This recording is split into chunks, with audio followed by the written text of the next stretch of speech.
Estas dos entidades, bueno, van a estar muy relacionadas. Hay que entender un poquito cuál es la diferencia entre ellas para poder tener un adecuado abordaje de los pacientes, ¿no? Como aquellos que, según ustedes ya han tenido práctica conmigo, sabrá que siempre tenemos que, o siempre les recomiendo que tenemos que tratar de llegar al diagnóstico y no quedarnos simplemente con la cuestión sindrómica, sino que toca entender por qué está ocurriendo lo que está ocurriendo con el paciente, ¿no? Entonces, tenemos que entender que cuando hablamos de un síndrome obstructivo bronquial, estamos hablando de eso, de un conjunto de signos y síntomas que se van a caracterizar principalmente por la presencia de sibilancias, se puede asociar a tos persistente y puede o no haber dificultad respiratoria, ¿no? Esto va a depender del grado de compromiso que tenga el paciente. Y normalmente vamos a catalogar como síndrome obstructivo bronquial, así de forma genérica, a cuando esto ocurre en los menores de 2 años. ¿Por qué? Porque las patologías a esta edad pueden ser muy variadas, ¿no? Son diferentes etiologías y por lo tanto puedo abordarlos de forma sindrómica, ¿no? ¿Qué es lo que debo tener en cuenta? De que esto es muy frecuente. Entonces, aproximadamente en aquellos niños, en los lactantes, es decir, los menores de 1 año, vamos a tener que aproximadamente el 30% de ellos va a tener por lo menos un periodo de sibilancias antes de acabar el primer año.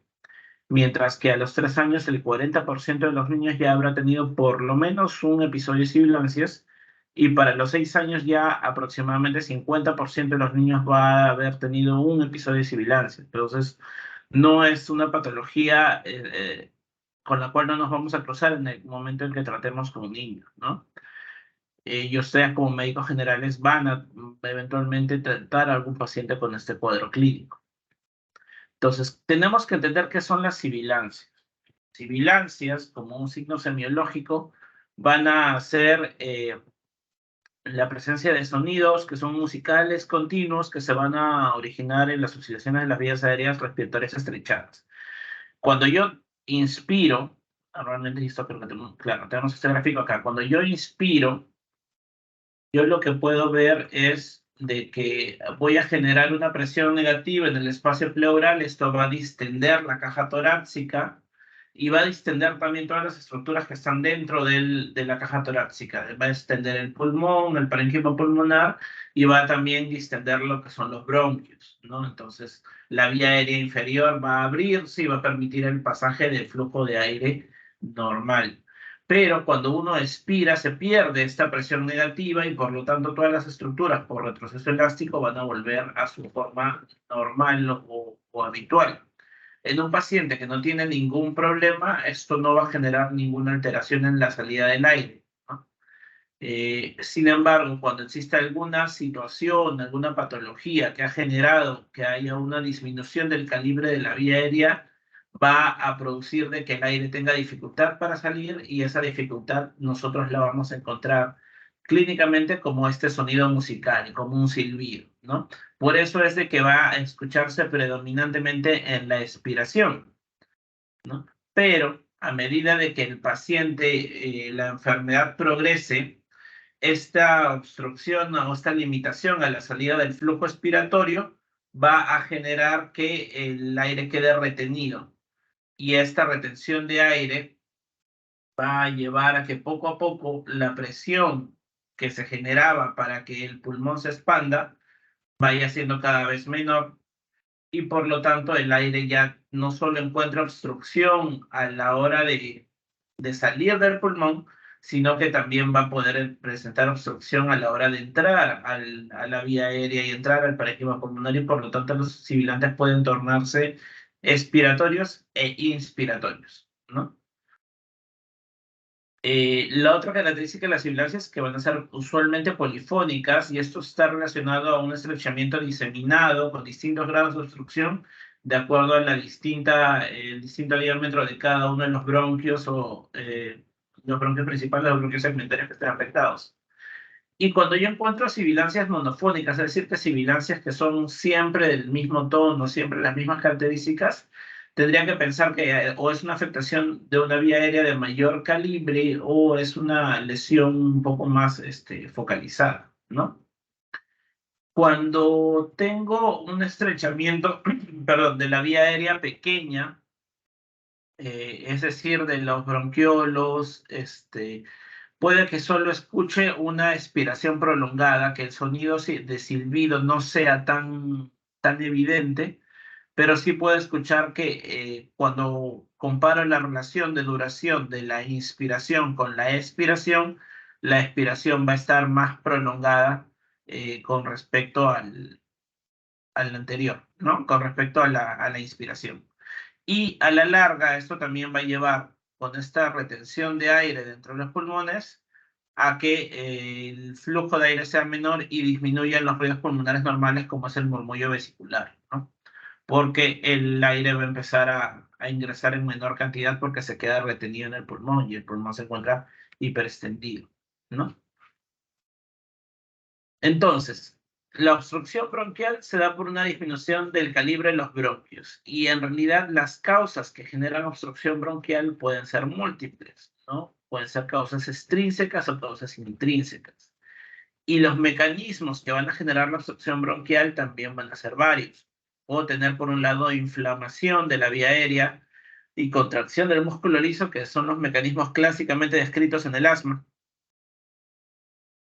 O podría tener obstrucción intraluminar por secreciones, que es el mecanismo más descrito a nivel de la bronquiolitis. La bronquiolitis no es solo inflamación, sino que la bronquiolitis tengo una destrucción, la generación de sinusitis y destrucción celular que va a generar que se acumulen detritus en la vía aérea y esto también va a generar obstrucción bronquial, ¿no?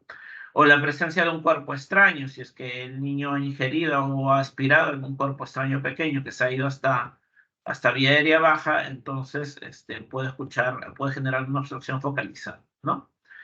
Y también puede darse por anomalías estructurales, es decir, por alteraciones que pueden ser congénitas, como en los casos de las broncomalasias o la traqueomalacia, donde vamos a tener que los cartílagos no se han formado de forma adecuada y por lo tanto van a colapsarse durante la expiración. O también por compresión extrínseca, digamos, por la presencia de anillos vasculares o tumoraciones yuxtabronquiales, es decir, tumoraciones que se encuentren cerca o al costado de los bronquios, pueden generar compresión y estas manifestarse como sibilancias. Entonces, en el niño específicamente debemos tener en cuenta de que hay factores que van a predisponer a que él pueda presentar estos episodios con mayor frecuencia a diferencia de un adulto. Por un lado está el hecho de que la vía aérea es más corta y más estrecha y por lo tanto con pequeñas cantidades de edema o pequeñas cantidades de moco van a generarse cuadros obstructivos bronquiales, ¿no? El menor diámetro relativo del árbol bronquial también va a generar esta complicación, ¿no? Hay una mayor cantidad de glándulas y son las caliciformes, por lo tanto, frente a una respuesta a un cuadro infeccioso, puede haber mayor producción de moco. Y hay una ausencia de ventilación colateral, lo que son los poros de Kohn y los canales de Lambert, que permiten que los alvéolos o las unidades alveolares se puedan ventilar a pesar de que el canal principal se haya obstruido, ¿no?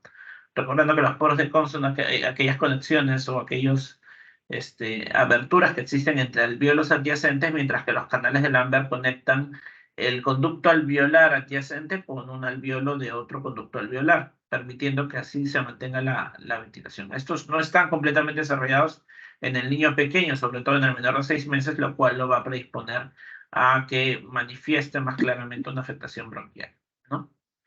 Hay una tendencia al colapso en la expiración de las estructuras del árbol bronquial, esto por un mismo proceso de maduración, y recordar que el diafragma es corto, con una inserción más horizontal, lo cual va a hacer que sea menos eficaz en su mecánica respiratoria. Existe un estado de hiperreactividad bronquial propio del niño que se va a ir perdiendo conforme los años pasen, es decir, que el niño frente, digamos, a una infección viral es más susceptible de generar un cuadro de hiperreactividad bronquial que un adulto, ¿no?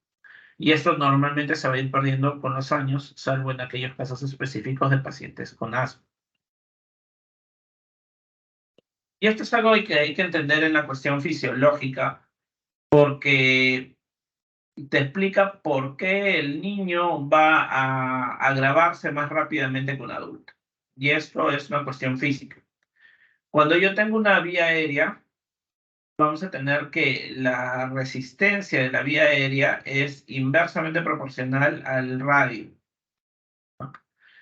¿Y esto cómo lo entiendo? Si yo tengo un adulto que tiene su vía aérea y el diámetro es de 8 milímetros, vamos a ver que si se genera 1 milímetro de inflamación, esto me va a reducir el diámetro total en 2, porque como es un círculo, en los dos extremos se va a ver reducido. Por lo tanto, va a quedar un diámetro total de 6 milímetros, pero comparativamente el área transversal, si yo calculo el área de la vía aérea, va a haber disminuido en un 44%, con una generación de un aumento de la resistencia de 3 veces lo que tenía inicialmente. Sin embargo, en el niño pequeño, que tiene una vía aérea más pequeña, en este caso de 4 milímetros, si el mismo grado de inflamación, es decir, 1 milímetro de inflamación se presenta, el diámetro se va a reducir a 2 milímetros. Es decir, el área transversal se va a reducir en un 75% y va a incrementar la resistencia en aproximadamente 16 veces. Entonces, lo que vemos es de que en el niño más pequeño, con una vía aérea más pequeña, una inflamación muy baja o mínima puede generar una repercusión importante en las resistencias de sus vías aéreas, lo cual se va a manifestar con signos de dificultad respiratoria y con mayor gravedad de enfermedad, ¿no? Entonces, entendiendo que el cuadro obstructivo bronquial se puede generar por distintas causas, vamos a tener que tratar de clasificarlo. Entonces, podemos clasificarlo por un lado de acuerdo a la forma como se presenta. Puede presentarse de forma aguda o en un episodio único, como podría ser un caso de bronquiolitis aislada, como también se podría presentar de una forma recurrente. Y es muy importante identificar esto porque en un niño con un cuadro obstructivo bronquial recurrente yo tengo que pensar en etiologías alternativas, como vamos a ver más adelante. Lo otro es valorar la intensidad y existen distintos scores de valoración que van a poder utilizarse en distintas patologías. De hecho, se busca que cada patología, por sus características fisiológicas propias, establezcan un score de valoración de la gravedad. Pero en realidad uno de los scores más utilizados, más generales, que lo puede utilizar menores de 2 años, es el puntaje de Biermann y Pearson modificado por tal, ¿no? Entonces, con este puntaje, ¿qué es lo que yo voy a ver? Voy a valorar la presencia de la frecuencia respiratoria, que debo recordar que la frecuencia respiratoria normal varía con la edad, y para motivos de este score ponen un corte a los 6 meses, donde lo normal o el puntaje cero va a ser que la frecuencia respiratoria en el menor de 6 meses esté por debajo de 40, mientras que en el mayor de 6 meses esté por debajo de 30. Y a medida que se va incrementando la frecuencia respiratoria, voy a poder encontrar distintos puntajes, ¿no? Normalmente sube de 15 en 15, o sea, de 41 a 55 va a ser un punto en menor de 6 meses, de 56 a 70 2 puntos y más de 73 puntos. Lo mismo en el caso del mayor de 6 meses, de 31 a 45 va a ser un punto, de 46 a 60 va a ser 2 puntos y más de 60 respiraciones va a ser 3 puntos. El otro criterio de evaluar en Biermann y Pearson es la presencia de sibilancias, ¿no? Como mencionaba, inicialmente las sibilancias van a ser al final de la expiración y se van a escuchar usualmente solo con estetoscopio. A medida que empeora el paciente van a ser sibilancias inspiratorias y expiratorias, y en cuadros más graves pueden ser sibilancias audibles sin estetoscopio. El otro criterio va a ser la presencia de cianosis, que puede ser perioral con el llanto, perioral en reposo o generalizada en reposo, y el uso de musculatura accesoria o la presencia de retracciones. Acá nosotros en pediatría siempre hablamos de los paquetes de músculos accesorios. Y es que en el niño, usualmente el uso de musculatura accesoria va a ser progresiva. Yo cuando tenga a mi paciente que empieza con dificultad respiratoria, lo primero que voy a hacer es un aumento del uso del diafragma y eso se va a manifestar con un tiraje subcostal. A medida que esto incremente, va a empezar a utilizar los músculos intercostales para tratar de ampliar el diámetro de la caja torácica. y eventualmente va a empezar a usar los músculos supraesternales, ¿no? El uso del esternocleido, el uso de los escalenos a nivel supraesternal, y esto habla de mayor gravedad, o ya en última instancia la presencia del líquido nasal. Entonces, normalmente hablamos de esos paquetes musculares y en el niño suele ser progresivo. Ojo, que esto es diferente, si se han dado cuenta, a lo que vemos en el neonato, donde en el neonato la presencia de aleteo nasal o de quejido expiratorio es indiferente del uso de otra musculatura accesoria, ¿no? En el neonato la fisiología es un poco diferente. De acuerdo al puntaje que yo encuentro en esta tabla, veremos que puede hablar de una crisis leve, cuando el puntaje es menor a 5, moderada cuando está de 6 a 9 y severo cuando está de 10 a 12. Y la importancia de clasificarlo como un tal es porque eso va a dirigir también la intensidad del tratamiento que yo le voy a establecer. La otra forma de clasificar al cuadro obstructivo bronquial es de acuerdo a la etiología. Entonces vamos a ver que existe lo que es un un síndrome obstructivo bronquial primario, que va a estar básicamente producido por infecciones virales. Esto en primera instancia, dentro de esto entra lo que son los cuadros de bronquiolitis. Pero también vamos a tener un cuadro obstructivo bronquial secundario que corresponde a un 5 a 10% de los casos y acaban de ser múltiples etiologías, ¿no? Desde cuerpos extraños, desde infecciones virales a otro nivel, como una infección viral a nivel de laringotraqueal, como Croup, o la presencia de malformaciones congénitas también van a generar este cuadro obstructivo bronquial. ¿Qué es lo importante? Lo importante es de que yo haga mi historia clínica de forma adecuada y cuando encuentre algo o algún dato que sale de lo habitual, lo profundice para tratar de identificar si no hay otra etiología asociada.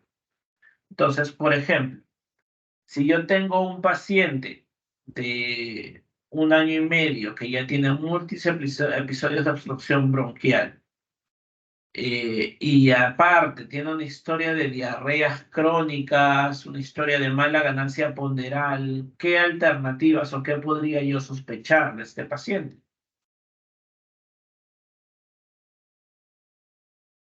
¿Qué podría sospechar yo de este paciente?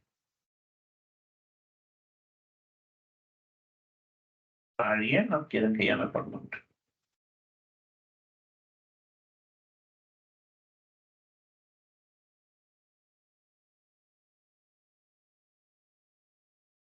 A ver. María Vélez. ¿Estás? Doctor, ¿Qué sospecharías o qué otras cosas pensarías o qué más buscarías en este paciente? Te viene con cuadros de obstrucción bronquial recurrente y presenta baja ganancia ponderal, presenta diarreas crónicas. ¿Qué podrías pensar?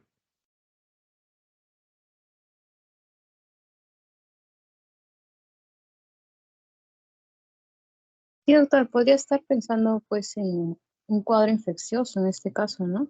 Ya, ¿de qué tipo?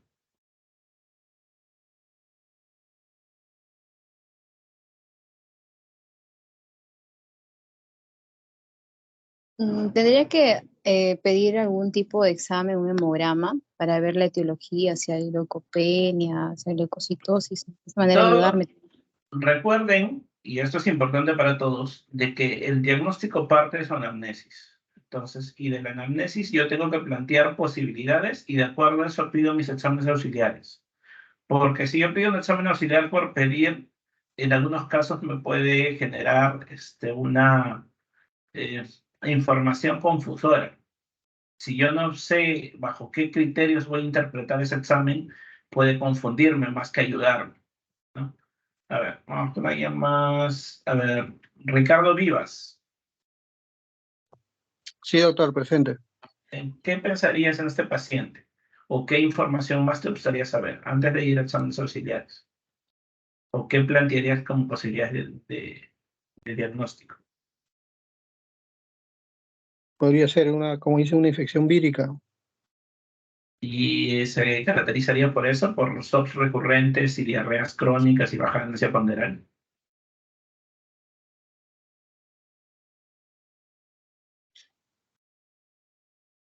¿Qué más podría pensar?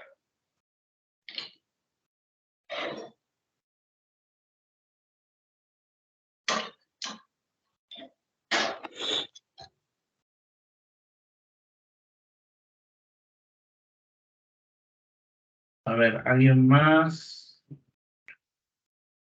Adriani, Santana.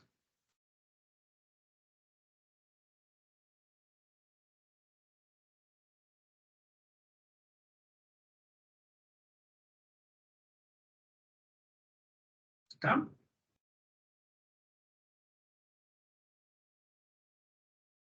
Doctor, ¿podría ser por cuadros de alergia? Ya, sí, podría ser, tendría que pensar. Lo que es un poco raro que me haga una reacción alérgica tanto a nivel respiratorio como digestivo, pero bien podría ser, ¿no? Que tendría que buscar tal vez de datos para sospechar de que sea alergia.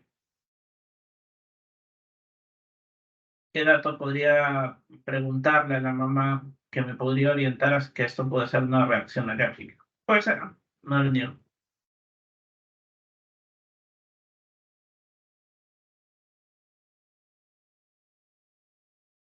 Recuerda que las reacciones alérgicas son dependientes de la exposición a un antígeno. Entonces yo tendría que tratar de identificar si hay un antígeno claramente determinado, ¿no? Por ejemplo, un cuadro de alergia a la proteína de leche de vaca. Y esto se puede dar en lactantes, ¿no? Y sí, puede generar cuadros con respuesta alérgica bronquial, ¿no? O con respuesta alérgica intestinal, ¿no?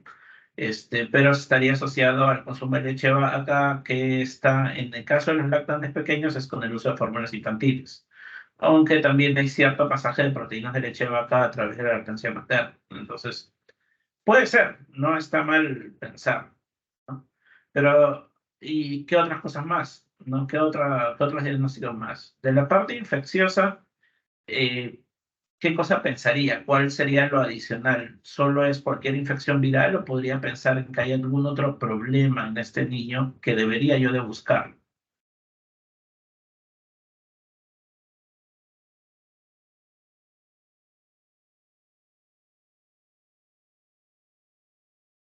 ¿Alguien?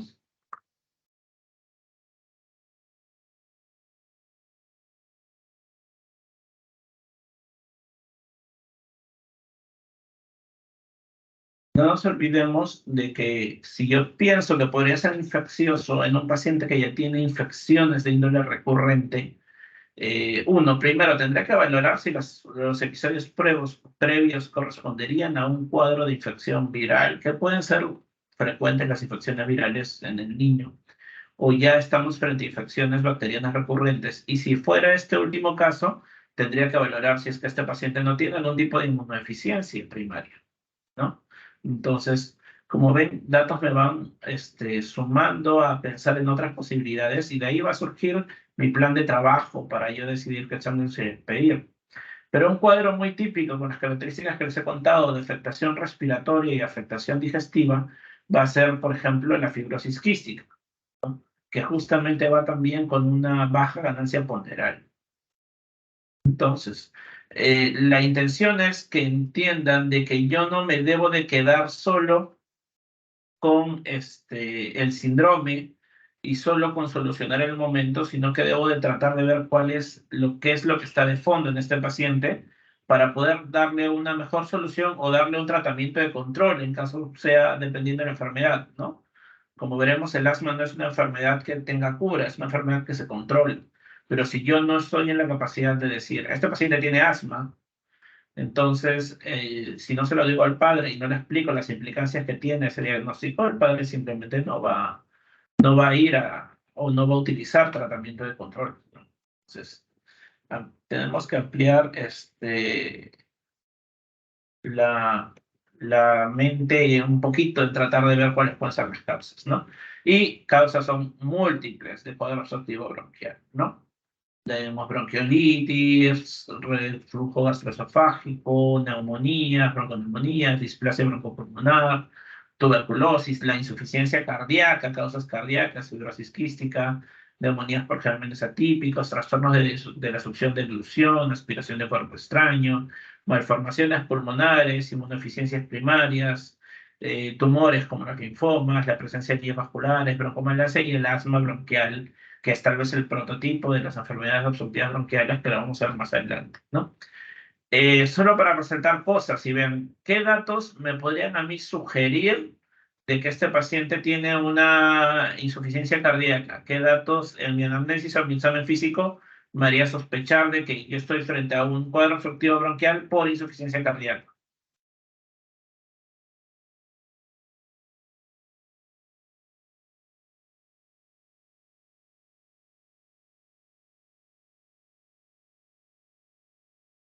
A ver, Leonardo Pérez.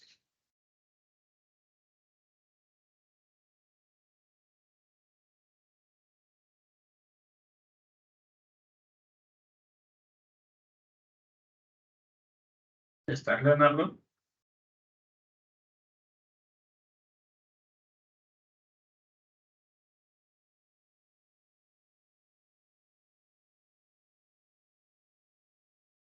Ah, Andrés Segarra. Doctor, basándonos en la clasificación de Ross, podríamos quizás sospechar.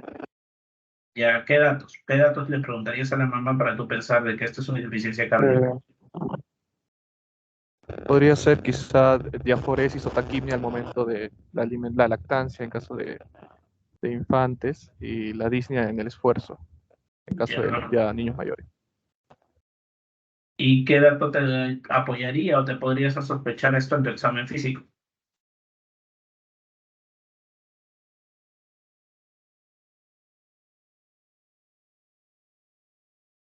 El examen físico, ¿qué dato podría hacernos sospechar? Ah, esto podría ser una insuficiencia cardíaca. Fuera de los signos de obstrucción bronquial, que es una obstrucción bronquial. Podría ser quizá, doctor, acrocianosis o... Caramba, es un caso más extremo, ¿no? Lo más simple, si es que le escucho un soplo cardíaco, ¿no? Si es que escucho un soplo cardíaco, pensaré que hay una cardiopatía y podría este paciente tener una insuficiencia cardíaca. Lo mismo si es que tiene patomegalia asociada, ¿no? Podría estar en relación con un cuadro de congestión pulmonar y congestión a nivel hepático, ¿no? Entonces, como les digo, hay que ir conociendo las patologías para poder ir tratando de identificar. Por ejemplo, caso típico es aquel paciente que presenta obstrucción o cuadros o sintomatología respiratoria al momento de comer. ¿No? Esto me puede hablar de un trastorno de dilución o un trastorno de la succión, en el caso de los más pequeñitos, o también incluso de una fístula traqueosofágica, ¿no? Clásicamente el paciente come y empieza a toser, empieza a tener dificultad respiratoria. Los cuadros de los antecedentes epidemiológicos, ¿no? Es muy frecuente a veces de que pacientes que son vistos y los tratan como SOP, pueden tener una tuberculosis pulmonar. Y si yo no pregunto si es que hay síntomas de baja de peso, sudoración nocturna, o no pregunto por el antecedente, si hay un contacto con pacientes con tuberculosis en casa, a veces pueden pasar desapercibido, ¿no? Entonces, debo de hacer mi anamnesis completa y debo buscar aquellas cosas que salen de lo normal para tratar de identificar cuáles son la etiología de estos cuadros, ¿no? Cuando hablamos del concepto de sibilancias recurrentes, les mencionaba que es importante identificarlo. Van a ser aquellas donde se dan 3 o más episodios en el lapso de un año, ¿no? Lo ideal es de que los episodios sean confirmados por un médico. ¿Y por qué? Porque a veces el padre puede decirte, ah, es que le ronca el pecho o le silba el pecho. Y a veces este ronquido, este silbido percibido por el padre no necesariamente se refiere a la presencia de sibilancias o del sonido semiológico que yo le encuentro en la auscultación del tórax. Y es porque el niño, sobre todo el niño pequeño, su tórax actúa como una caja de resonancia y aquellos ruidos que se producen por obstrucción nasal, por cornaje nasal, pueden generar una sensación de ronquido, a veces hasta de silbido a la hora que el niño respira. Lo otro, digamos, el padre no suele diferenciar entre una sibilancia, un silbido a nivel de vía aérea baja, de lo que podría ser un estridor, que en algunos casos el estridor puede tener una tonalidad muy aguda, dependiendo de la etiología, ¿no? Entonces, eso es una afectación de vía aérea alta, no es lo mismo, ¿no? No es un cuadro obstructivo bronquial, sino es un cuadro de una lesión a nivel de vía aérea alta. Entonces, una cosa es lo que percibe el padre, que hay que escucharlo y tomarlo en cuenta y llevarme a mí a examinar a este niño para estar seguro de si es que no hay una afectación a nivel bronquial. Entonces, Fisiopatológicamente, estos cuadros de sibilancias recurrentes se van a dar por distintos factores. Voy a tener, por un lado, factores medioambientales. No nos olvidemos del efecto del humo de tabaco sobre la fisiología pulmonar del niño. Como fumadores pasivos pueden generarse lesiones. Hay componentes genéticos. Acá podemos tener en cuenta el asma, como vamos a ver, tiene ciertos aspectos genéticos o hereditarios. Factores socioculturales también que están en relación con hábitos, por ejemplo, el uso de leña para cocinar, o también algunas costumbres que pueden influir en que el paciente esté más expuesto a algunos alergenos que a otros. Y luego el componente infeccioso, que es muy importante tenerlo en cuenta en niños pequeños. Bueno, en toda pediatría las infecciones van a ser siempre la primera causa de enfermedad, y factores propios del huésped, ¿no? Como pueden ser las alteraciones que puedan ser congénitas o genéticas que estén asociadas. Es decir, yo tengo que tener en cuenta todos estos factores que pueden estar produciendo que este niño genere cuadros de sibilancias recurrentes. Ahora, cuando se estudiaron a estos niños que presentan episodios recurrentes de sibilancias, se hicieron algunos estudios de índole epidemiológico tratando de identificar si habían características que los agruparan. Y se lograron definir ciertos fenotipos de sibilancias recurrentes en los primeros años de vida. De estos fenotipos, lo interesante era de que se distinguían tres grupos principales.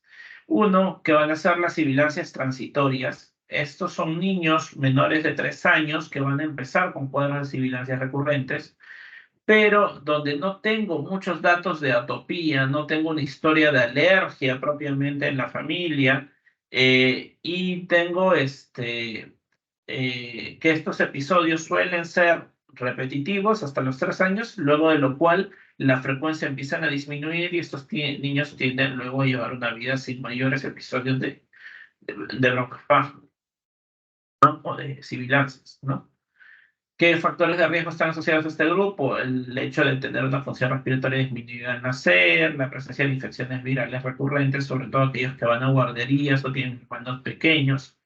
El tabaquismo materno está asociado a más sexo masculino, en aquellos niños nacidos pequeños, con bajo peso al nacer, o en aquellos que recibieron lactancia artificial, ¿no?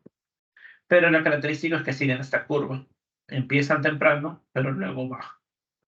Luego existen las llamadas sibilancias atópicas, que van a ser en aquellos que empiezan en menos de 3 meses, pero suelen persistir hasta la adolescencia, donde empiezan donde se hacen permanentes, ¿no? Estos son los típicos pacientes que desarrollan asma. Y acá hay mucho que ver el antecedente familiar de atopía, ¿no? Y si es que hay otros signos de atopía, como dermatitis atópica, presencia de eosinofilia, o si hemos identificado una sensibilización a un alergeno, ¿no?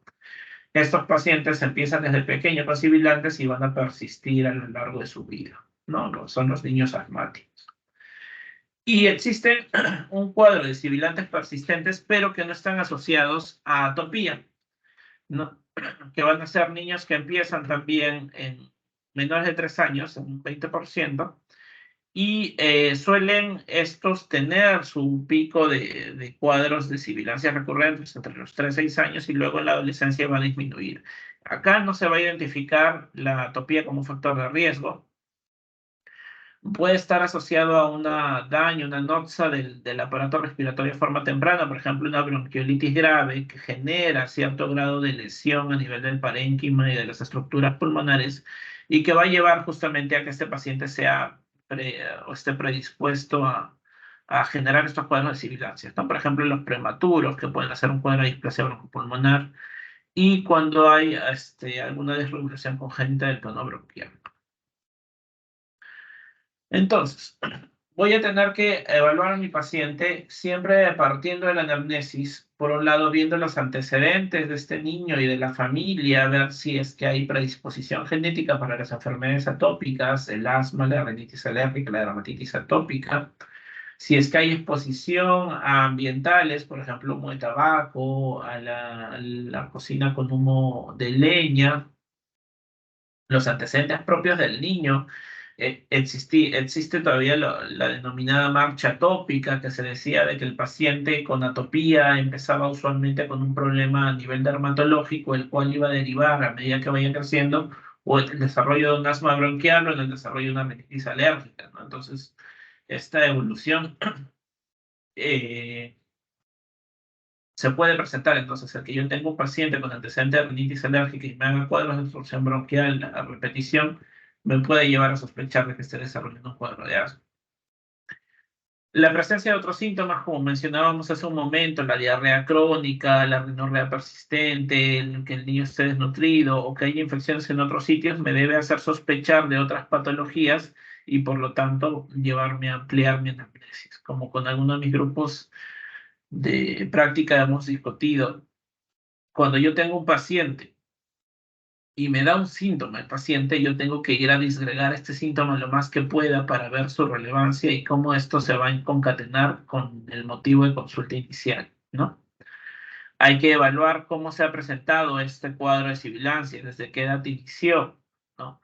Si yo tengo un paciente que desde la etapa neonatal me ha cursado con sibilancias y estas son persistentes, puede ser que no se trate de una infección viral, sino que sea una broncomalacia, la causa de las sibilancias, ¿no? ¿Cuánto duran? Si es que existen periodos entre los cuales el paciente está completamente asintomático, si es que hay otros síntomas intercurrentes, si es que hay sensibilización al alergeno. Y los padres son muy observadores, muchos, y te pueden decir, no, doctor, cuando él come, qué sé yo, cuando él come pescado, le empieza la tos o empieza con más congestión nasal, y hay clínicamente una sensibilización que esto se puede verificar luego con pruebas en el área de inmunología, ¿no? Y cómo respondía a tratamientos previos, ¿no?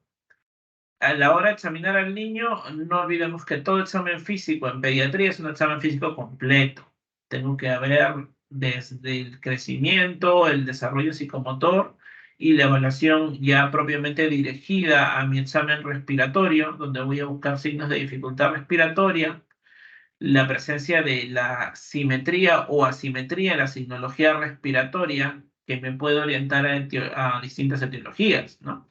Por ejemplo, un cuerpo extraño normalmente se suele ubicar en uno solo de los bronquios, usualmente en el lado derecho, y puedo encontrar la signología más clara o simplemente focalizada a ese pulmón, lo cual es diferente de un cuadro de asma donde yo voy a tener la signología difusa. Y hablábamos de las alteraciones de crecimiento.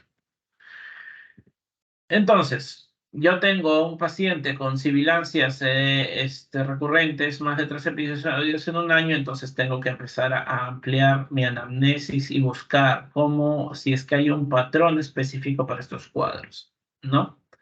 Si a qué edad inició el cuadro del paciente, si es que estos son súbitos o tienen un patrón de inicio. Por ejemplo, un asma bronquial puede usualmente iniciarse con cuadros respiratorios altos, ¿no? O las bronquiolitis virales también van a iniciarse con cuadros respiratorios altos de rinorrea, congestión nasal, mientras que la aspiración de un cuerpo extraño es de un inicio súbito, ¿no? Y aquellas que son persistentes están más en relación con alteraciones estructurales o funcionales, ¿no? Fibrosis quística, discinesia ciliar, inmunodeficiencias, ¿no? Ver si las sibilancias están asociadas a tos, ¿no? Porque puede no haber una tos muy evidente. Como veremos, el asma se caracteriza por episodios de tos a predominio nocturno, mientras que otras causas van a tener tos a lo largo del día, ¿no? Si se ha asociado a la alimentación, porque podría ser asociado a un trastorno de deglución, reflujo gastroesofágico, una fístula traqueosofágica. Si es que se ha asociado a la presencia de neumonías o el desarrollo de bronquiectasias, que ya tendría otras patologías como fibrosis quística, inmunodeficiencias primarias o discinesia ciliar primaria, y si están asociadas a una temporada específica. En nuestro país, por lo menos en Lima, no tenemos una estacionalidad tan marcada como es en otros países, ¿no? Pero sí existen, y sí existen incluso variaciones en la circulación de polen que pueden generar en algunos niños la exacerbación de asma. Entonces, debo de preguntar si es que hay algún momento del año donde se presenta con más frecuencia, ¿no? Y vamos a ver que hay causas comunes como asma, la neumopatía por respiración o una hiperreactividad bronquial posinfecciosa, causas menos frecuentes como displasia broncopulmonar, fibrosis quística y aspiración de cuerpo extraño, y causas raras como inmunodeficiencia, discinesia primaria y anomalías terapiobronquiales, ¿no? Lo importante, sigo representando a ustedes que se tienen que llevar de esto, es de que no solo basta con decir, este niño tiene un SOP o un SOBR, este niño tiene un cuadro obstructivo bronquial. ¿Por qué es ese cuadro obstructivo bronquial? ¿Es viral? ¿Es secundario a un asma? ¿Es secundario a una displasia broncopulmonar? ¿Qué es lo que está generando ese cuadro obstructivo bronquial? Este es otro cuadro de resumen donde vamos a tener también signos y síntomas que nos puedan orientar a cuál podría ser la etiología, ¿no? Por ejemplo, en el asma, el patrón suele ser episódico, hay historia de atopía, y muy importante en asma veremos de que hay una respuesta positiva al uso de broncodilatadores, ahorita agonistas. Mientras que, por ejemplo, en una neumopatía por respiración, esto va a estar muy asociado a los síntomas a la ingesta de alimentos, ¿no? Y puede estar asociado también a la presencia de vómitos. La fibrosis quística va a ser asociada a neumonías recurrentes, diarrea crónica, fallo de medro. La displasia broncopulmonar, tengo que tener el antecedente de prematuridad y exposición al oxígeno. Y en los casos de aspiración de cuerpo extraño es una historia súbita, ¿no? Y usualmente hay un episodio de tratamiento de asfixia, ¿no? De acuerdo a lo que yo encuentre en mi anamnesis, planteo cuál va a ser mi prueba o cuál va a ser mi examen auxiliar que voy a pedir, ¿no? Y acá tenemos algunos exámenes que se pueden ir pidiendo de acuerdo a lo que yo voy sospechando. Otros cuadros que también resumen lo mismo, en lo que puede encontrar en sibilancias recurrentes en de acuerdo a la edad, ¿no? Recién nacidos y lactantes muy pequeñitos, lo más frecuente displasia broncopulmonar, pueden haber anomalías congénitas de la región laringea, laringomalacia, parálisis de cuerdas vocales, angiomas, quistes o tumores, o anomalías de la tráquea y vías aéreas superiores, ¿no? Anillos vasculares o membranas laríngeas. Cuando son más grandecitos, de los 3 meses a los 12 meses, ya pensaré en causas infecciosas como el CRUB, reflujo gastroesofágico o ya otras patologías como fibrosis quística o anomalías cardíacas. Y en niños mayores es más frecuente, mayores de 1 año es más frecuente la presencia de aspiración de cuerpo extraño o ya otras enfermedades, ¿no?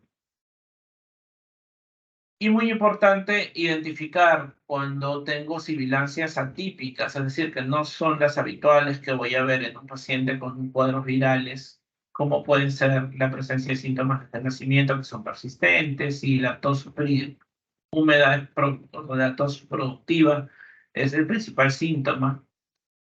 Si es que los síntomas son persistentes, nunca hay un periodo libre de síntomas, si es que hay fallo de medro, si es que hay neumonías recurrentes, ya me deben de hacer sospechar otras causas y que esto no solo se trata de un SOP viral.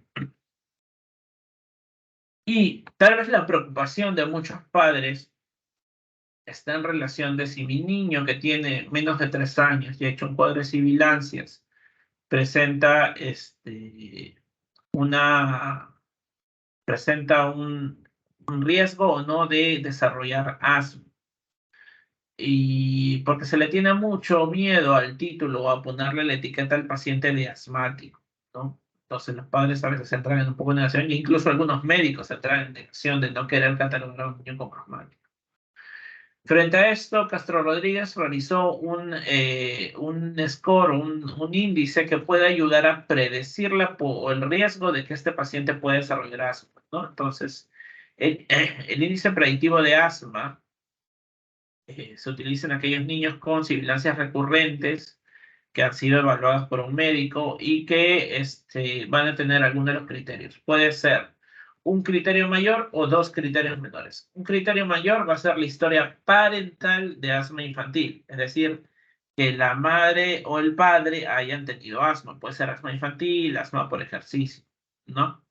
Pero la historia es de que el padre o la madre hayan tenido asma. Ese es el criterio mayor. Que el niño haya tenido ya un diagnóstico de eczema o de dermatitis atópica, que se haya identificado la sensibilización a un aeroalergeno. Obviamente esto para identificarlo, lo ideal va a ser hacer una prueba tipo un prick test para identificar la reactividad. Cualquiera de estos es un criterio mayor. Los criterios menores va a ser que haya una sensibilización alérgica alimentaria, que puede ser a leche, huevos, frutos secos, esto evidenciado con un test cutáneo o una prueba de sangre. Que el paciente presente sibilancias que no están relacionadas con cuadros de resfriados, es decir, que no tienen este pródromo catarral, o la presencia de eosinofilia más de 4%, ¿no? Si tengo un paciente con un criterio mayor o dos criterios menores, yo diré que tiene un IPA positivo. Y el IPA positivo está asociado a un riesgo de desarrollo de asma de un 75%. Mientras que el IPA negativo me va a decir más bien que en un 95% las posibilidades de no presentar asma de este paciente en la etapa escolar, es decir, después de los 3 años, es poco probable. El 95% de posibilidades de que ese paciente no desarrolle asma, si es que el IPA es negativo. Entonces, muy importante cuando yo tengo un paciente con sibilancias recurrentes, valorar su índice proyectivo de asma para poder tomar una decisión en cuanto al manejo y al seguimiento. Muy bien, ¿hasta ahí alguna pregunta?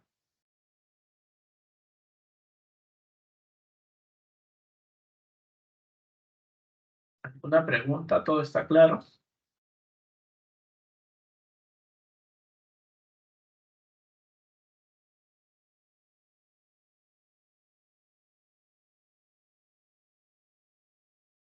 Ok, todo está claro. Continuamos con la siguiente parte. Asma.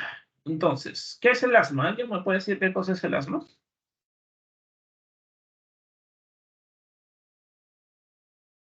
Enfermedad inflamatoria crónica de las vías aéreas bajas. Ya, muy bien. ¿Alguien más? ¿Algún otro dato? Broncoespasmo, ¿no? Ya, muy bien. ¿Algún otro dato más asociado a asma? ¿O solo es eso, una enfermedad inflamatoria crónica de las vías aéreas bajas? Con broncoespasmo. Se puede, Sí, por una, bueno, también es por, como comentó el compañero, pero por una hiperactividad bronquial en la cual va a provocar una broncoconstricción reversible. ya, ok, muy bien, salen datos, ¿no? Vemos que hay inflamación, hay broncoconstricción reversible, un dato muy importante. ¿Alguien más? ¿Algún otro dato?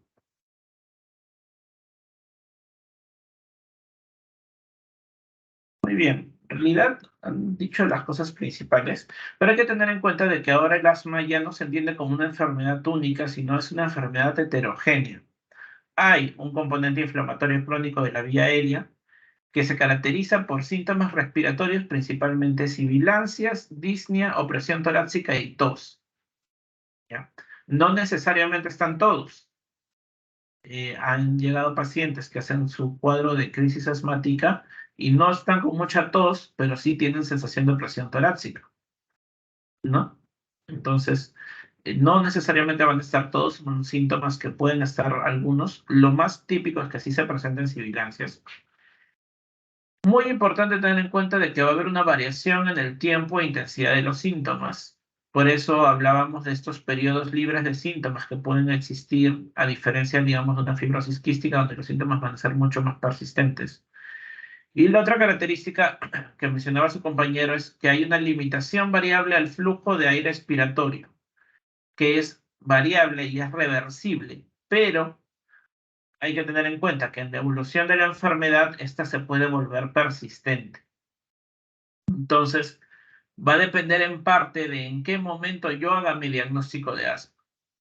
Si lo hago en un paciente que ya tiene una enfermedad de larga data y que ya se ha generado cambios estructurales de remodelación en el bronquio, entonces puede que ya no encuentre esta reversibilidad que es lo clásicamente descrito en el asma, ¿no?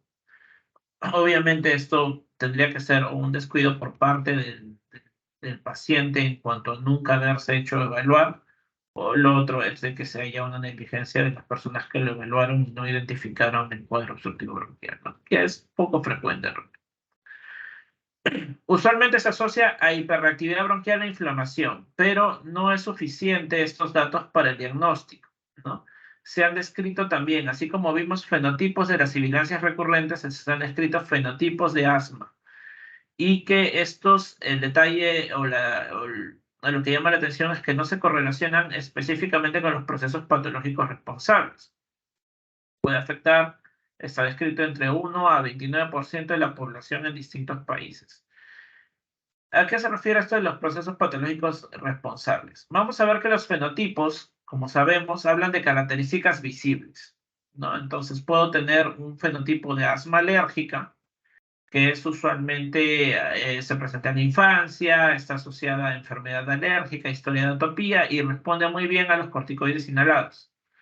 Pero puedo tener la llamada asma no alérgica, donde vamos a tener que en el esputo vamos a tener más neutrófilos que eosinófilos, más un componente neutrofílico, y va a haber menos respuesta a los corticoides inhalados.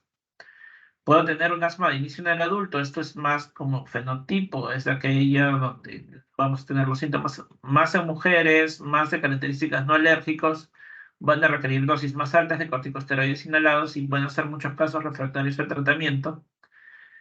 Puedo tener un cuadro de asma de larga data que genera un asma con limitación del flujo persistente. Esto ya se da por remodelación de la vía aérea, es decir, esa vía aérea que al comienzo se generaba broncoespasmo, que luego se revertía eventualmente por la inflamación, por así decirlo, términos sencillos. Ese bronquio se vuelve duro y por lo tanto ya pierde esta elasticidad de poder regresar a su diámetro habitual.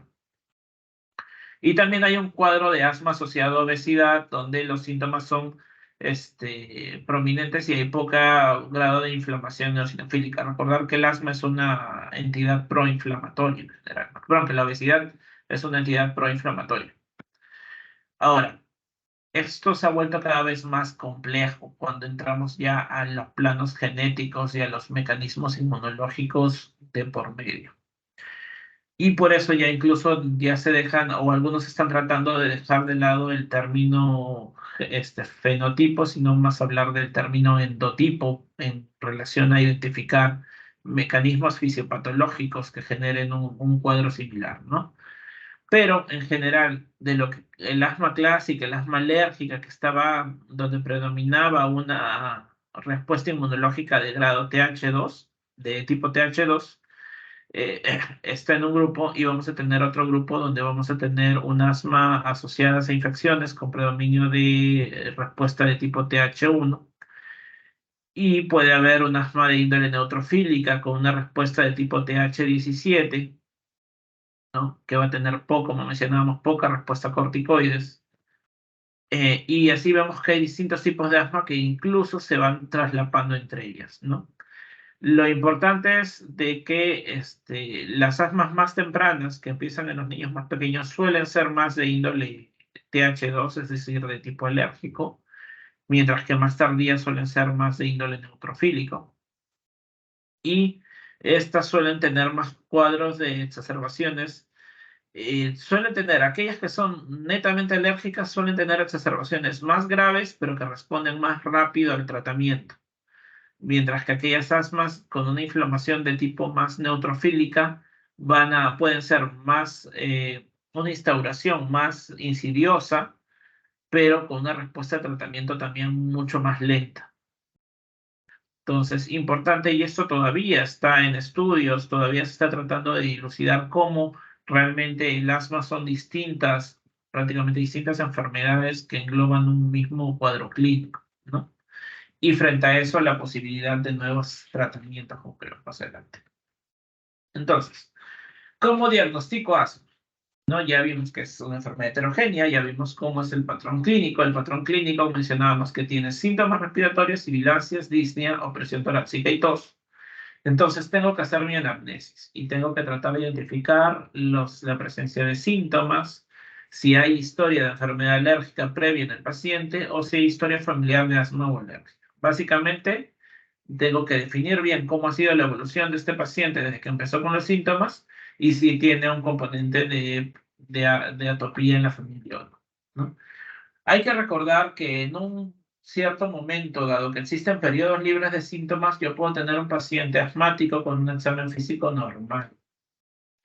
Y es que los sibilantes pueden presentarse solo durante las exacerbaciones en un paciente inicialmente, o solo en las noches.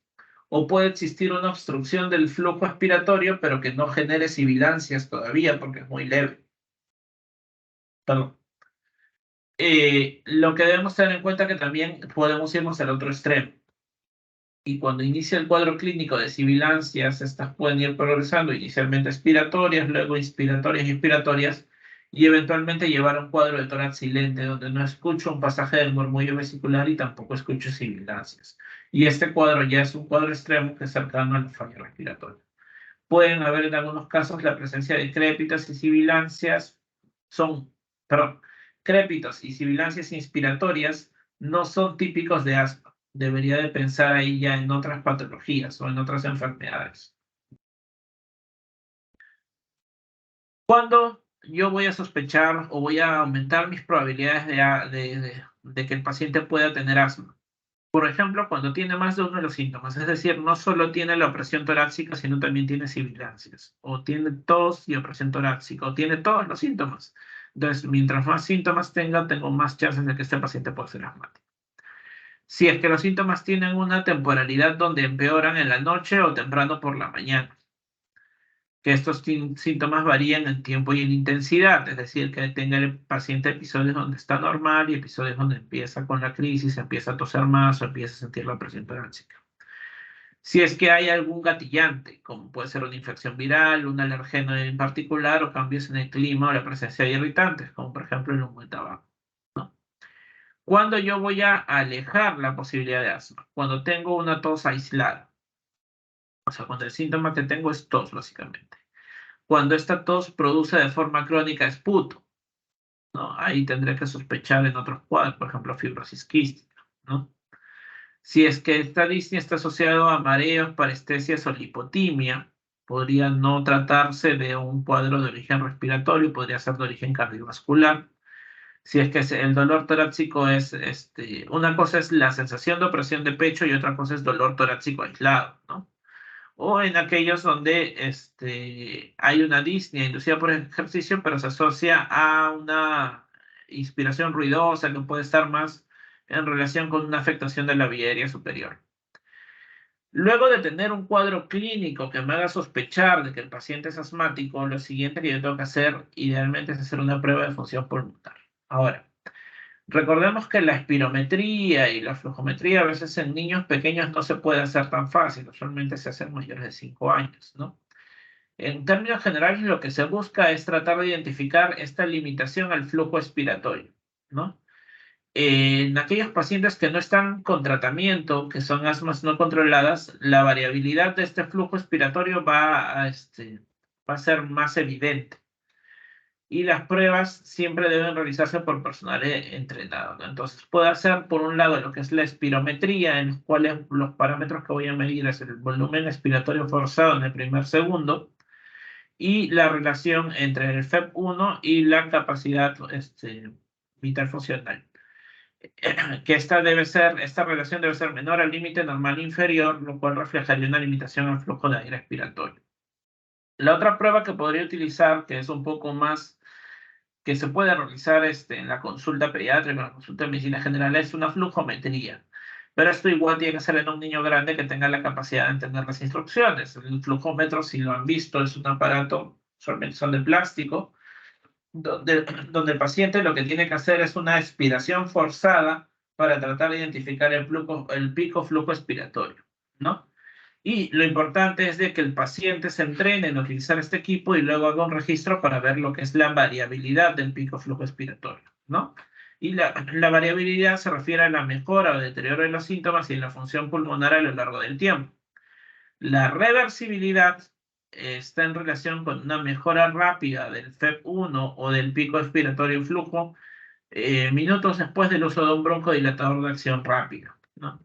Entonces, los criterios para hablar yo de asma, por un lado, es la presencia de reversibilidad, es decir, de que cuando yo mido, y esto mejor es verlo, la reversibilidad es mejor verlo con flujo expiratorio en el primer minuto, volumen de flujo expiratorio.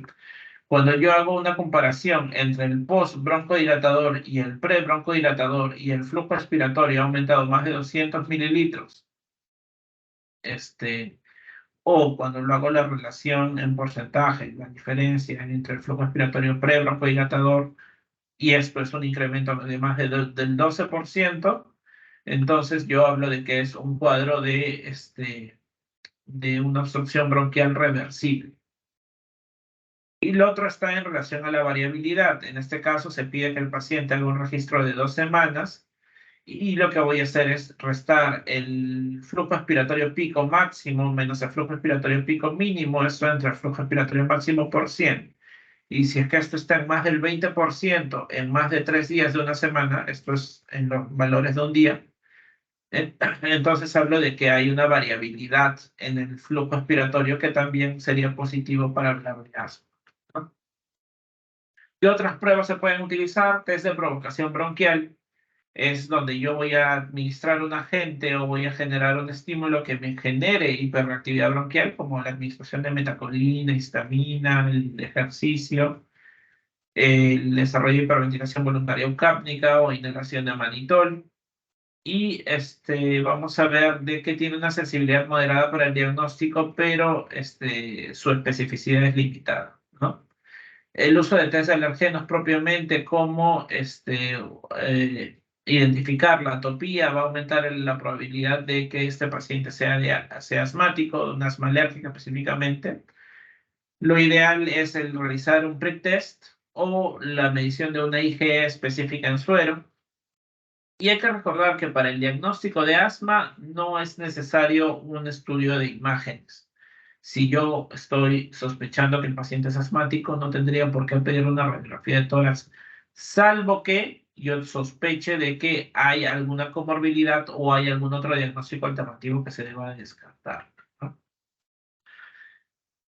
Entonces, este es el algoritmo para el diagnóstico de pacientes asmáticos. Esto es en mayores de 5 años, ¿no? Entonces, yo voy a hacer de primera instancia mi prueba de espirometría con prueba de broncohilatadores y veré si es que hay un patrón obstructivo, es decir, si es que tengo una relación FEP1, capacidad vital funcional menor de 0,7, esto es un cuadro obstructivo.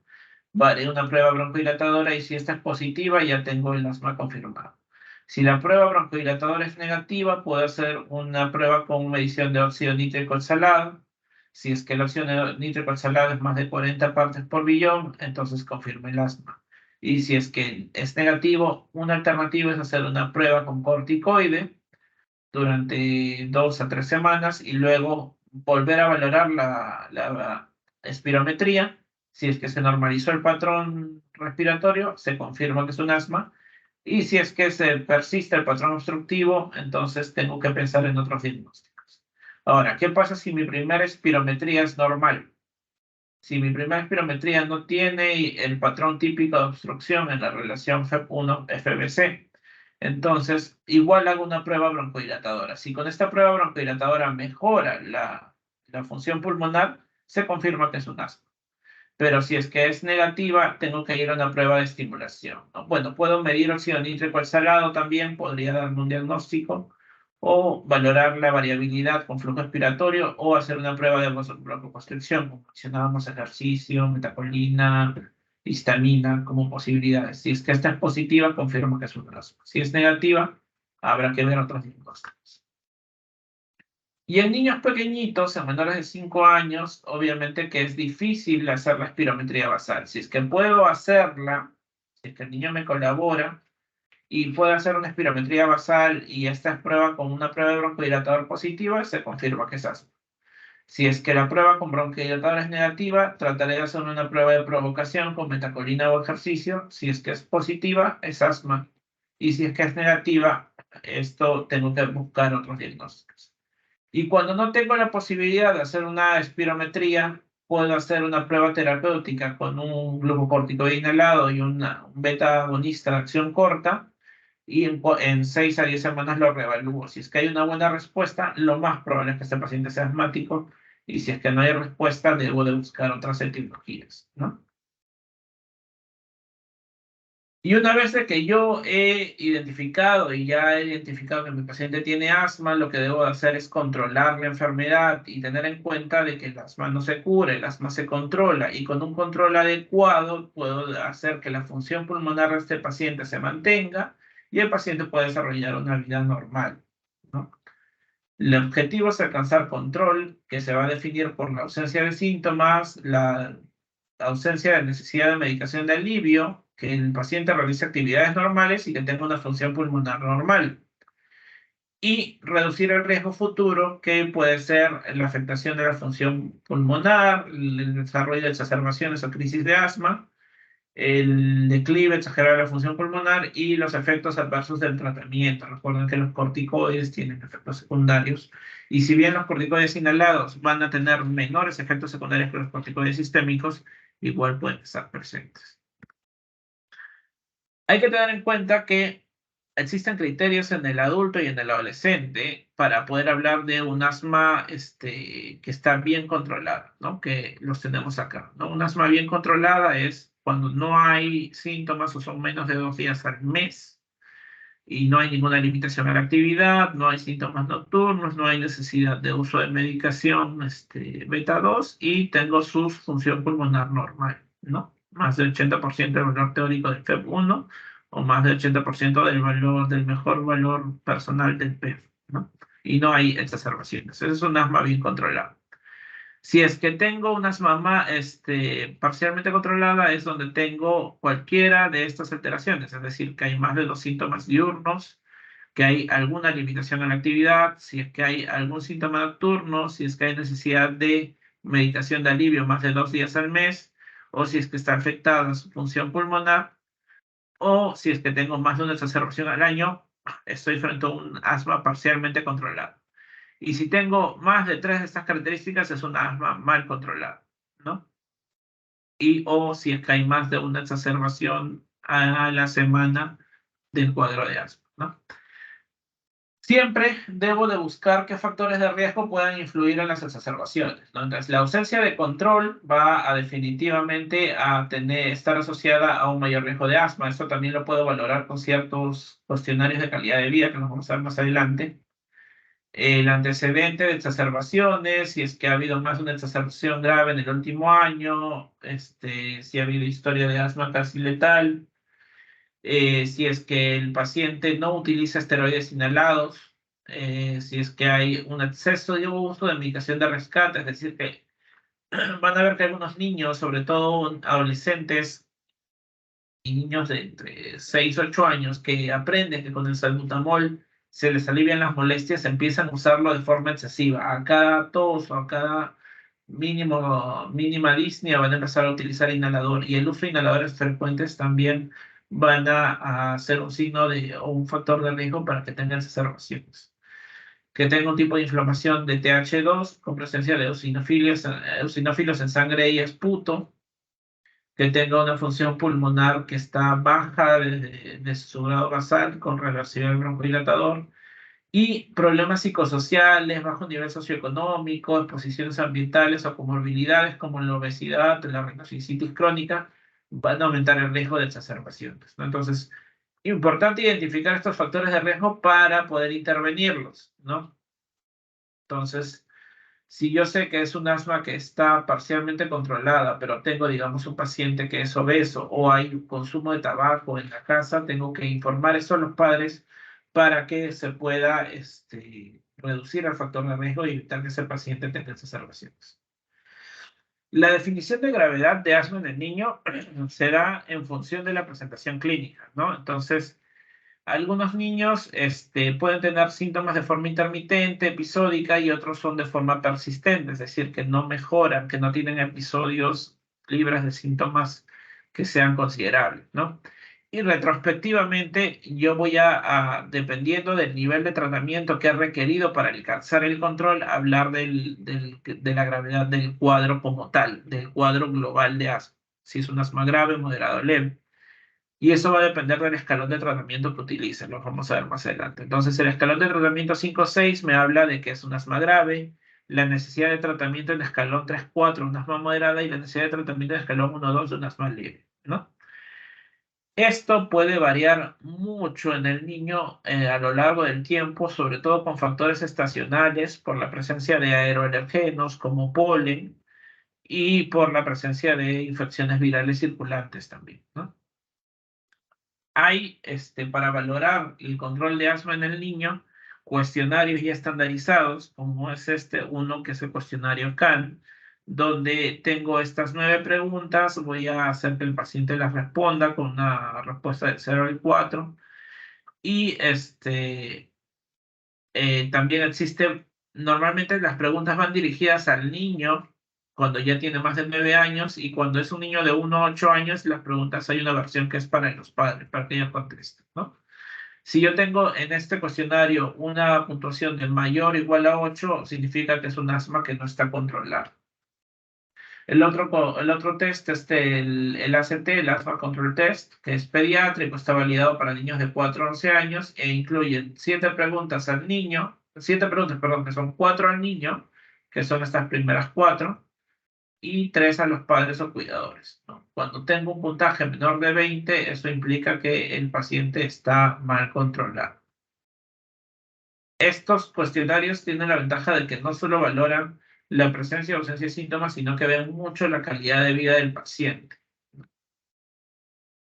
Esto más o menos es similar a la del adulto, pero acá lo que debemos tener en cuenta mucho, y es muy importante preguntarlo, algunos que han hecho guardia conmigo habrán visto cuando hemos visto pacientes asmáticos, si es que hay antecedentes de exacerbaciones graves en el año previo o incluso la necesidad de UCI o de intubación, es un factor de riesgo para que este paciente haga crisis asmática y que sean crisis asmáticas más severas, ¿no? La falta de adhesión al tratamiento, el FEP1 bajo, la exposición a alergenos, humo de tabaco y las comorbilidades. Y los problemas psicológicos, socioeconómicos son muy importantes también. Hay casos, y es con relativa frecuencia, de que hay niños asmáticos, de estas asmas de difícil control, que presentan cuando hay una situación de estrés familiar, por ejemplo, un conflicto entre los padres, el paciente desarrolla cuadros de crisis asmático. Y esto es por una relación del sistema límbico, el sistema todo lo que es control de emociones, con la vía del cortisol, ¿no? Y con la liberación de mediadores inflamatorios que pueden exacerbar el cuadro asmático, ¿no? Entonces, eso es parte de la neuroinmunoendocrinología que va a empezar a ver estas conexiones en todos los pacientes. Y como mencionábamos, el tratamiento del asma se realiza de forma escalonada. Entonces, el tratamiento tiene, por un lado, reducir los síntomas, llegar al control de los mismos y prevenir las exacerbaciones. Y con esto evitar un desarrollo de obstrucción crónica al flujo aéreo y reducir la mortalidad. Existen estrategias recomendadas a nivel global de manejo, pero estas se deben de individualizar en cada paciente. El tratamiento farmacológico debe ajustarse al paciente. Esto va en parte con cuestiones socioculturales, aceptación del tratamiento, las medidas de educación y las medidas de control ambiental también son importantes, ¿no? En general, si yo tengo un asma que está bien controlada, mi intención es disminuir el tratamiento a las dosis mínimas necesarias para que ese paciente esté estable. Pero si tengo un paciente que está con un asma mal controlada o exacerbada, voy a incrementar mi tratamiento hasta lograr el control, y una vez logrado el control, empezaré a reducir las dosis y los tratamientos, ¿no? Todos estos tratamientos farmacológicos están acompañados de medidas no farmacológicas y identificación de factores de riesgo modificables. Este es el escalamiento de tratamiento de asma en el adolescente y en el adulto, ¿no? Entonces hablamos de 6 escalones. Normalmente en el primer escalón voy a utilizar un glucocorticoide inhalado con con el salbutamol, que es un beta agonista de acción corta, eso es lo que significa SABA, beta agonista de acción corta, o con formoterol, ¿no? Entonces, en el escalón 1 es siempre el glucocorticoide inhalado con un beta agonista de acción corta. En el escalón 2 ya vamos a ver de que vamos a subir las dosis del glucocorticoide inhalado, va a estar de elección el glucocorticoide inhalado, y voy a utilizar, puedo utilizar un antileucotrieno, y podría utilizar a demanda el uso de los beta-2 agonistas de acción corta, ¿no? Con corticoides inhalados asociados, ¿no? En el escalón 3 voy a utilizar ya una glucocorticoide inhalado a dosis baja, y le voy a asociar un beta-2 agonista de acción larga, como el salmeterol, el bilaterol.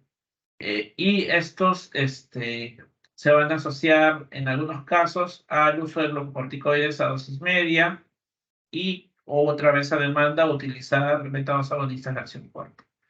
Si el paciente no mejora, voy a ir al escalón 4, donde ya voy a subir mi dosis de glucocorticoide, voy a añadir antileucotrienos y voy a mantener los métodos agonistas de acción larga. Y la medicación de rescate sigue siendo la misma. En el escalón 5 ya son dosis altas de glucocorticoides con métodos agonistas de acción larga. Y acá podría valorar el uso de acitromicina, porque recordemos que puede haber un cuadro de asma mediada o en relación con procesos infecciosos, y también tener en cuenta de que la acitromicina tiene cierto efecto inmunomodulador también, ¿no? Entonces se podría añadir como alternativa, ¿no? Y en el escalón 6 ya voy a empezar a utilizar los biológicos según el fenotipo que yo he identificado. Puede ser van a haber algunos biológicos que van a actuar a nivel de los eosinófilos, a nivel de la inmunoglobulina E, a nivel de los neutrófilos. Entonces va a depender mucho identificar cuál es el fenotipo de este paciente para poder utilizar un fármaco biológico. Este cuadrito, para que lo tengan de referencia de lo que es cuando hablamos de glucocorticoides de acción de dosis baja, dosis media, dosis altas, va a depender del glucocorticoide que utilicemos. Nosotros en general utilizamos más la budesonida, que es más económica y la tenemos más disponible en inhaladores de 200 microgramos por puff, ¿no? Y vamos con una dosis baja es de 200 a 400, es decir, 1 a 2 puff por día, mientras que una dosis media es de 2 a 4 puff por día y una dosis alta es de 4 a 8 puff por día, ¿no? La beclometación también la tenemos, aunque no lo usamos con tanta frecuencia, y lo que también usamos con frecuencia es la fluticasona del propiontato, ¿no? Que también la tenemos, los inhaladores son de 125 o de 250 microgramos por puff, y de acuerdo a eso podemos ir dando la dosis, ¿no? Esto es de adolescentes y adultos. En el niño más pequeñito, muy importante es abordarla de forma multimodal, la terapéutica, no solo ver el tratamiento farmacológico, sino que tengo que ver el control de medidas ambientales, tratamiento, inhaladores y los mecanismos de autocontrol y los estilos de vida, ¿no? La adhesión al tratamiento y el control de la enfermedad van a ser factores que tengo que estar vigilando. Y acá hay muchas cosas que ver con la parte cultural. Esta idea que tienen algunos padres de que el uso de inhaladores genera adicción o que los inhaladores generan asma, cuando es una interpretación contraria a la realidad, de que es que el paciente asmático requiere inhaladores para controlar su enfermedad. Muy importante, y estas son recomendaciones de que cuando nosotros abordemos a un paciente asmático tengamos cierta información que se la voy a entregar al paciente, no solo para identificar cuándo el paciente ha entrado en crisis asmática, sino también cómo hacer las medidas iniciales de alivio, como podría ser el hacer una terapia de crisis con inhaladores en su casa, que ayuden a mejorar el cuadro, e incluso el iniciar la toma de glucocorticoides orales. Lo ideal es de que estas medidas, este plan de tratamiento en caso de exacerbación, se presente, esté escrito, lo ideal, para que el paciente sepa, mira, ahorita está con estos síntomas de exacerbación, yo le voy a dar su inhalador, no mejora, le daré su prednisona y ya acudiré al centro de urgencias para que completen el tratamiento, ¿no? Y lo otro es siempre ir valorando de acuerdo a las actividades del niño, si es que hay un mal control de la enfermedad, cómo puede ir mejorando o ampliando su tratamiento controlador, ¿no? Es decir, si el paciente sabe de que si persiste con síntomas más de 2 veces al día, hay más síntomas asociados al actividad física o ejercicio, hay más despertares por la noche, yo le puedo dejar la indicación de que aumente el tratamiento, usualmente el corticoide inhalado en cierta pauta. Y en los niños pequeñitos, el tratamiento escalonado es similar, vamos a tener 6 escalones. En realidad, acá, a diferencia, el uso de antileucotrienos siempre desde el escalón 2 se considera como una alternativa. Y lo interesante va a ser de que cuando ya estamos en los escalones 5 o 6, es decir, estamos en pacientes que no controlan la enfermedad, se debe valorar el uso de una control en el hospital, ¿no? Se puede tener en consideración, de acuerdo a la evolución clínica del paciente, el uso de inmunoterapia en los primeros escalones para tratar de controlar la sensibilización a algunos alergenos es una alternativa. Y si es que tenemos un paciente que tiene una sensibilización identificada, es decir, es alérgico a los ácaros, hay que controlar eso, las medidas ambientales de eliminar los alergenos y también controlar la sensibilización con el uso de inmunoterapia, ¿no?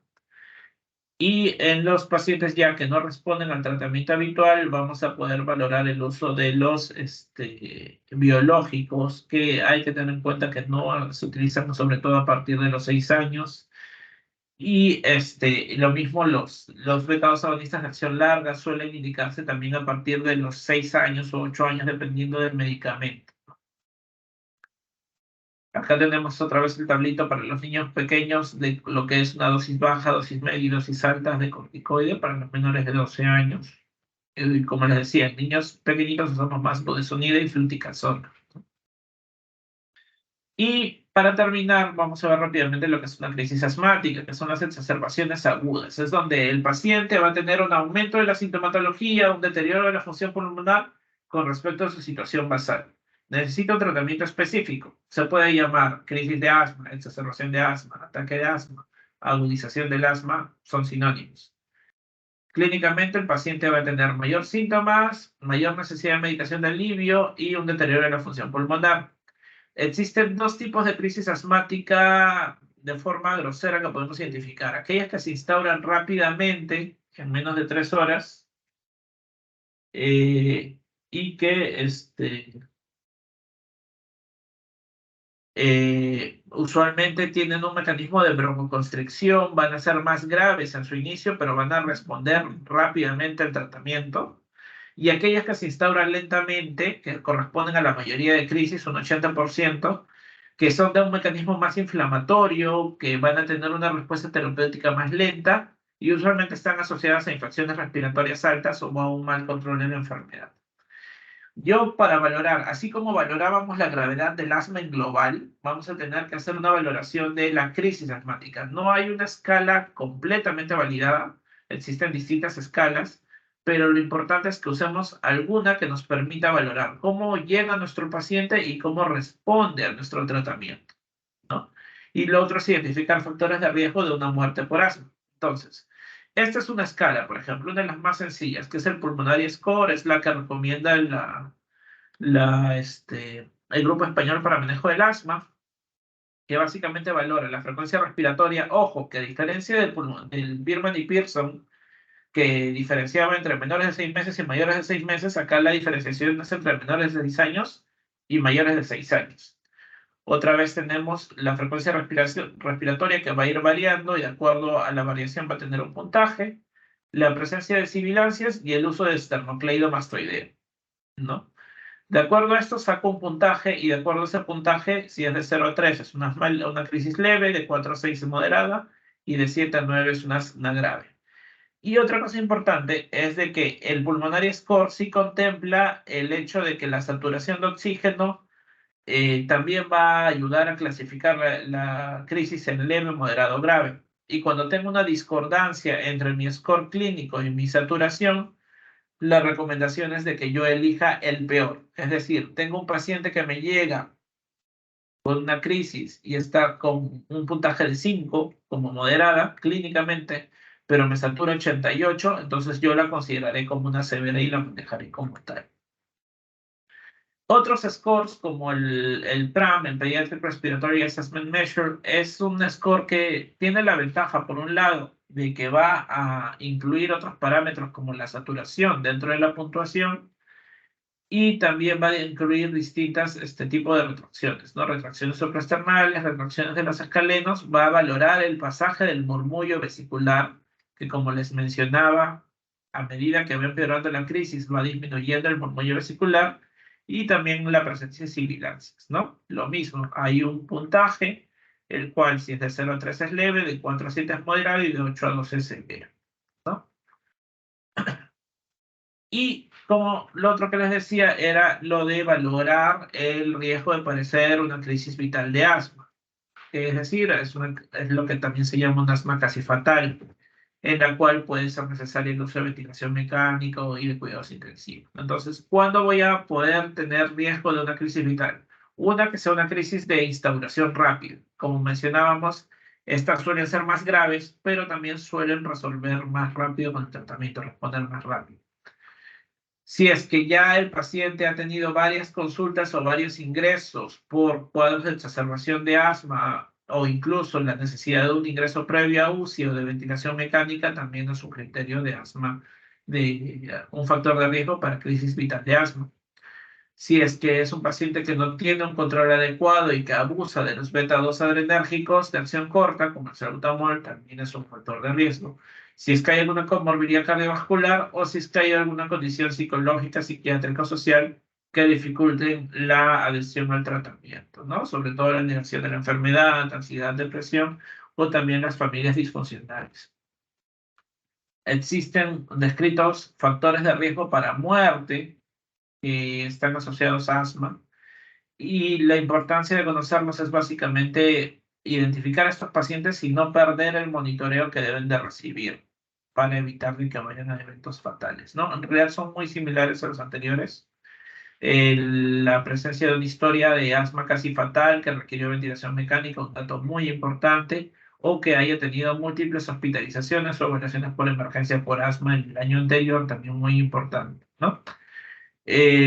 Algo importante acá que añaden es la presencia de una alergia alimentaria también, como un factor asociado a mayor riesgo de muerte por asma, o la presencia de comorbilidades severas como neumonía, diabetes o arritmias, independientemente de que éstas estén asociadas a un riesgo de muerte. ¿Y cómo manejamos una crisis asmática? Una crisis asmática se maneja de forma secuencial. Si yo tengo una crisis asmática leve, usualmente inicio con un beta-2 agonista de acción corta, como el salbutamol. Lo puedo dar en inhalador o lo puedo dar en nebulización. El efecto es igual. Lo único que varía es cuando yo hago una nebulización con oxígeno, es que estoy aportando oxígeno adicional.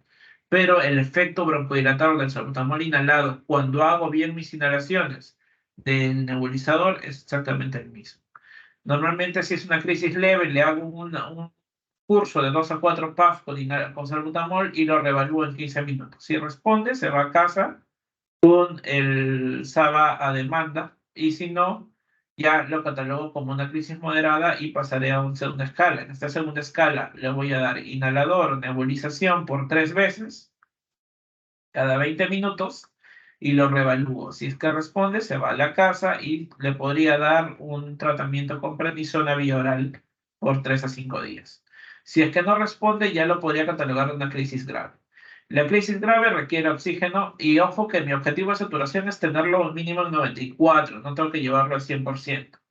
Voy a utilizar nebulización, voy a utilizar bromuro de hipatropio y voy a utilizar, que puede ser nebulizado, puede ser el inhalador, y voy a dar un corticoide sistémico, que puede ser por vía oral o por vía intravenosa. El efecto del corticoide por vía oral o por vía intravenosa es similar, no hay diferencia. La indicación para yo usar un corticoide intravenoso es que el paciente no tolere la vía oral.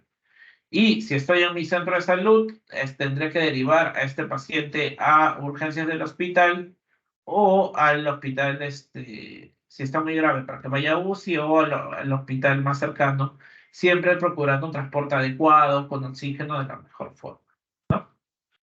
Sobre la medicación, rápidamente veremos de que los beta-2 adrenérgicos son la primera línea de tratamiento en crisis asmático, tienen la mayor efectividad y los menores efectos secundarios. Se prefiere el uso de inhaladores con cámara espaciadora y normalmente la dosis va de 12 a 10 pulsaciones de salbutamol, y cuando usamos nebulización en gotas, la dosis práctica es de 0,6 por el peso del paciente para determinar la cantidad de gotas, con un mínimo de 5 gotas y un máximo de 20 por dosis.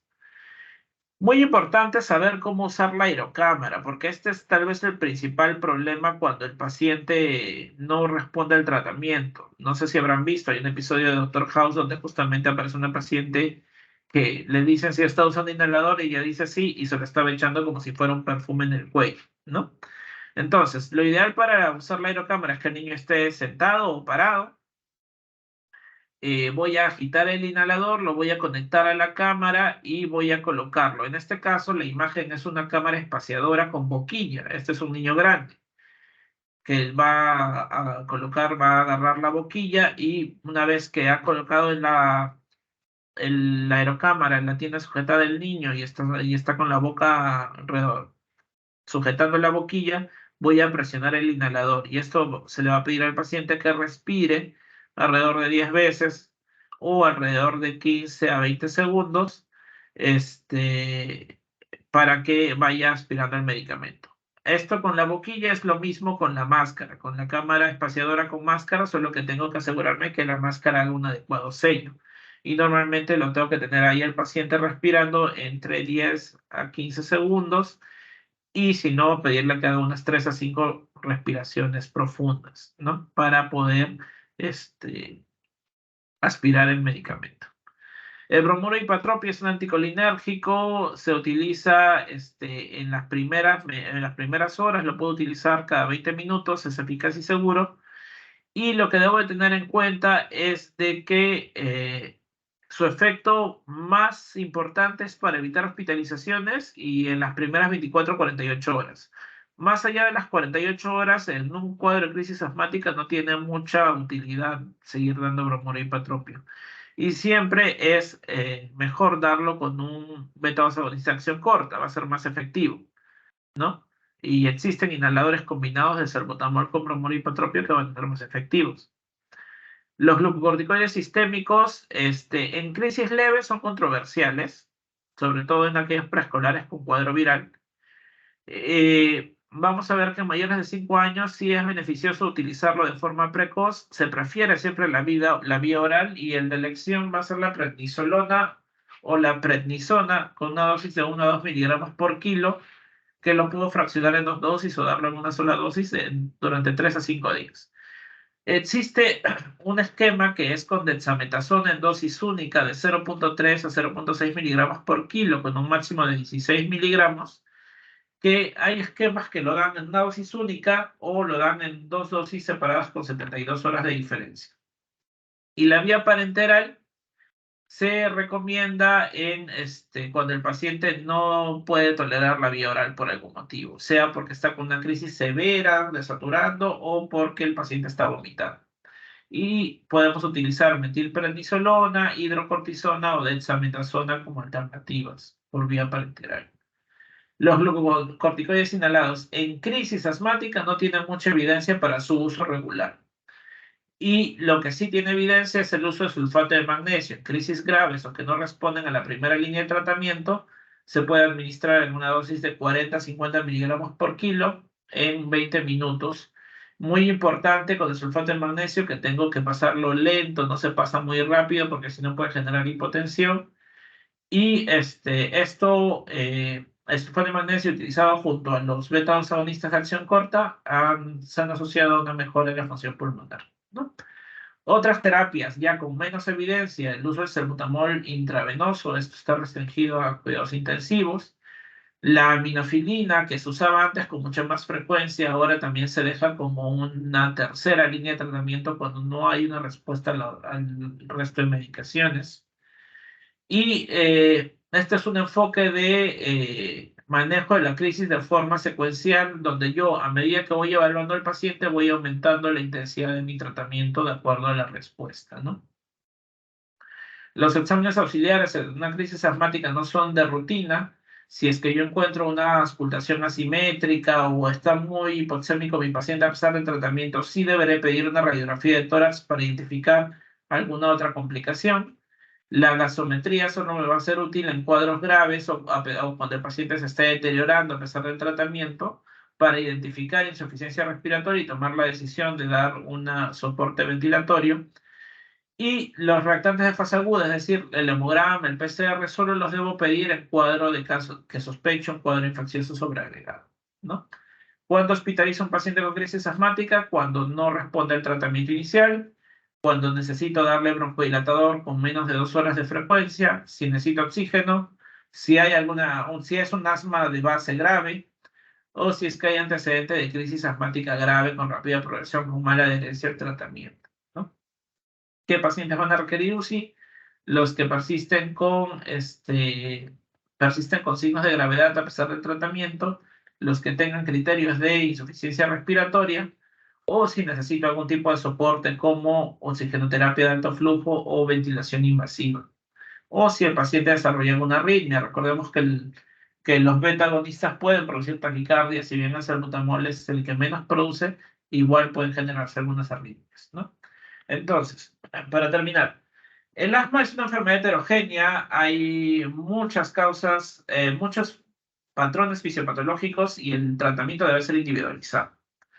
Debo, por otro lado, en el niño pequeño con sibilancias, siempre hacer una evaluación completa, tratar de identificar cuál es la etiología de esas sibilancias y con eso tomar una decisión en cuanto al tratamiento, sobre todo con el objetivo de preservar función pulmonar. Recuerden que si ustedes no tratan tanto el asma o cualquier otra etiología de sibilancias en el niño pequeño, si yo no la trato, ese pulmón va a ir sufriendo, se va a ir remodelando y eventualmente va a quedar con una secuela, con una función pulmonar muy disminuida, ¿no?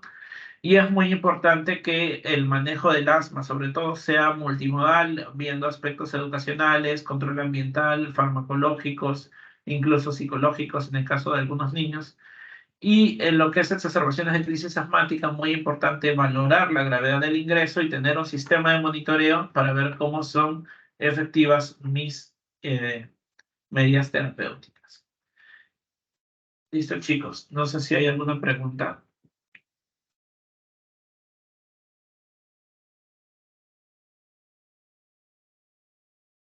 ¿Hay alguna pregunta?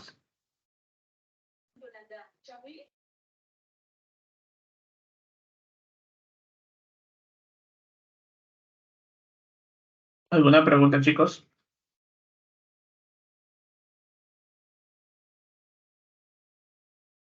Bueno, si no hay ninguna pregunta, eso sería lo de la clase de hoy.